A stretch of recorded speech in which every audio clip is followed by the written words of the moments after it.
নমস্কার, আজকে আমি তোমাদেরকে ডিম তড়কা করে দেখাবো। আমি ডিম তড়কা করার জন্য কি কি উপকরণ নিয়েছি তোমাদের কাছে এক এক করে দেখাচ্ছি। 200 গ্রাম ডাল আমি ভালো করে ধুয়ে পরিষ্কার করে 1 ঘন্টার জন্য ভিজিয়ে রেখেছিলাম। নিয়েছি দুটো পেঁয়াজ, মিডিয়াম সাইজের পেঁয়াজ নিয়েছি টুকরো কুচিয়ে করে, একটা টমেটো নিয়েছি কুচি করে, 1 ইঞ্চি আদা টুকরো করে নিয়েছি, 14-15টা রসুনের কোয়া নিয়েছি, 4টে কাঁচা লঙ্কা কুচিয়ে নিয়েছি, হাফ চামচ আস্ত জিরা নিয়েছি, 1 চামচ আস্ত ধনে নিয়েছি। এটাকে আমি পেস্ট করে নেব।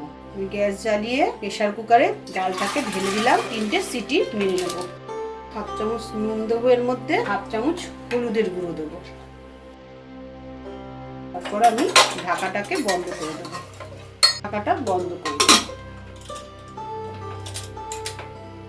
ডালটা সেদ্ধ হতে হতে আমি মশলার পেস্টটা এর মধ্যে করে নেব। মিক্সির জারের মধ্যে আদা, রসুন, ধনে, জিরে আমরা ঢেলে পেস্ট করে নেব। পেস্টটা একদম রেডি হয়ে গেছে। প্রথমে 3টে ডিম আমি ভেজে তুলে রেখে দেবো। একটু নুন দিয়ে দিলাম। তারপর আমি ডিমটাকে ভাজা করে নেব। ডিমটা ভাজা হয়ে গেছে। এই ডিমটাকে আমি আলাদা তুলে রেখে দেবো। পর আমি কড়াইটা বসিয়ে দেবো তড়কা রান্নার জন্য। কড়াইটা আমাদের গরম হয়ে গেছে। আমরা এখানে তেল ঢেলে দেবো পরিমাণ মতো। আমি সর্ষের তেল এখানে ব্যবহার করছি, আপনারা চাইলে সাদা তেলও ব্যবহার করতে পারেন। তেলটা আমাদের গরম হয়ে গেছে। এবার আমি পেঁয়াজ কুচিগুলো, পেঁয়াজটাকে একটু ভাজা ভাজা করে নেব।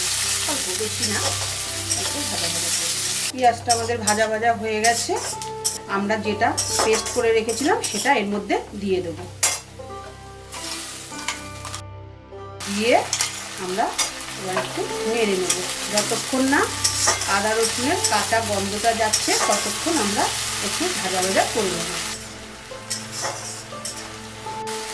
মশলাটা আমাদের ভাজা ভাজা হয়ে গেছে। এবার আমরা টমেটো কুচি আর লঙ্কা কুচিটা এর মধ্যে দিয়ে দেবো। নুন দেবো। টমেটো দেওয়ার পরে আমরা নুনটা দিয়ে দেবো, যাতে টমেটোটা ভালো করে ভাজা হয়ে যায়। টমেটোটা আমাদের সুন্দরভাবে মজে গেছে। এবার আমরা এর মধ্যে 1 ছোট চামচের কাশ্মীরি লঙ্কার গুঁড়ো দিলাম। এরপর আমরা হলুদ গুঁড়ো দেবো 1 চামচ। আমরা আবার একটু মশলাটাকে ভাজা ভাজা করে নেব। গুঁড়োটা দিয়ে আমরা একটু মশলার বাটি ধোয়া জল আমরা এর মধ্যে দিয়ে দেবো। বাটি ধোয়া জলটা দিয়ে আমরা কিছুক্ষণ কষিয়ে নেব। যতক্ষণ না 5 মিনিটের মতন কষালেই হবে। যতক্ষণ না আমরা এর মধ্যে দিয়ে তেল ছাড়ছে ততক্ষণ আমরা মশলাটাকে কষিয়ে যাব।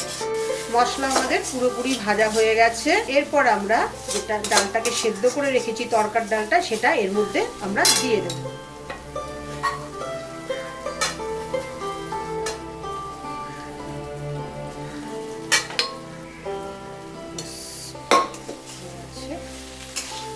ভালো করে নাড়িয়ে চাড়িয়ে আমরা অল্প জল দিয়ে দেবো।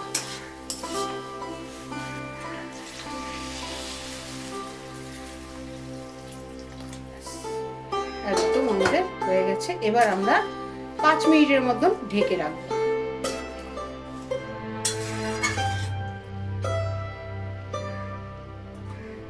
5 মিনিট হয়ে গেছে। এবার ঢাকাটা আমি তুলে নেব। তুলে আমি যে ডিমটা ভেজে রেখেছিলাম সেটা আমি এর মধ্যে দিয়ে দেব।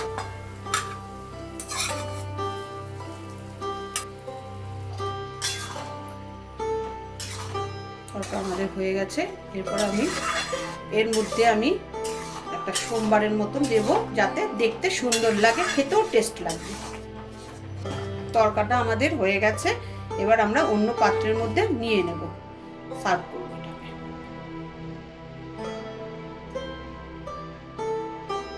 চাইলে আপনারা পুরো এমনিতেও এটা খেতে পারবেন রুটি বা পরোটা দিয়ে। আর না হলে আমি যেটা এই যে সোমবারটা দেবো, আমি যেটা করি, আমি সোমবারটা দেবো। এটা কি ধাবার মতন স্টাইলের, একটু গন্ধটাও আসবে, টেস্টটাও ভালো হবে। তার জন্য আমি এই সোমবারটা দিই। ঘি দিলাম। আমি প্রথমে ঘিটা একটুখানি গরম হলে পরে আমি এর মধ্যে, ঘিটা গরম হয়ে গেছে আমাদের,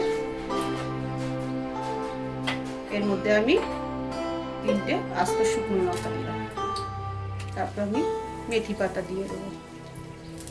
1 চামচ কাশ্মীরি লাল লঙ্কার গুঁড়ো দিয়ে আমি একটু নাড়াচাড়া করে নেব। হয়ে গেছে আমাদের, এখানে এর উপরে আমরা দিয়ে দেবো।